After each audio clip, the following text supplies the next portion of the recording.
Monsieur le Président, Monsieur le Premier ministre, donc la question qui a été posée par l'honorable député Fatouma concernant la conjugaison des efforts, comme je disais tout à l'heure, on parle de pauvreté, mais on parlera aussi de l'implication et l'intervention de l'ensemble des départements qui seront concernés par la question.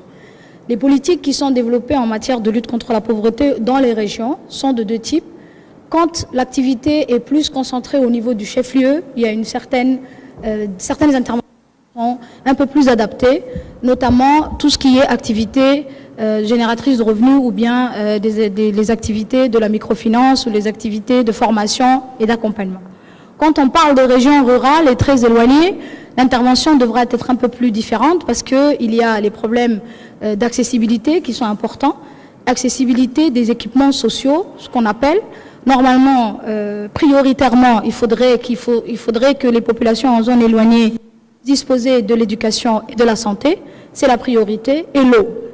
Une fois qu'ils ont ces trois éléments, maintenant il faut construire autour de ces trois capacités, développer le renforcement de ces populations de façon générale sur une politique de développement local.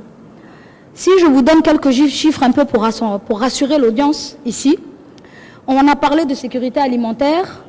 En 2017, les chiffres qui ont été présentés montrent une certaine baisse d'un nombre exact de 26% du nombre de ménages concernant l'insécurité alimentaire. Ensuite, on voit un taux de prévalence qui est seulement de 2,2 en ce qui concerne la sécurité alimentaire sévère. On a constaté également que 10% de ces ménages dans les zones les plus reculées arrivent aujourd'hui à avoir des sources principales de revenus, que ce soit un travail formel ou informel. Tous ces éléments montrent une certaine positivité des interventions qui sont menées au niveau rural, mais il est toujours nécessaire de pouvoir recentrer et recapitaliser sur les financements ou bien les stratégies et les perspectives qu'il faudra cibler par la suite.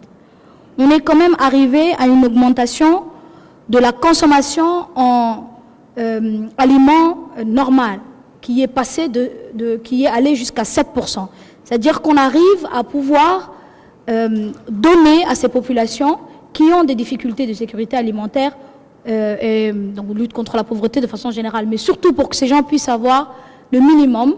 On est quand même passé à 7% d'augmentation des populations qui consomment les vivres. Maintenant, il faudra réfléchir à est-ce qu'ils consomment la bonne qualité, c'est encore une question.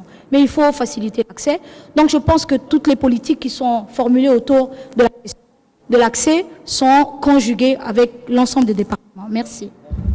Merci, Madame.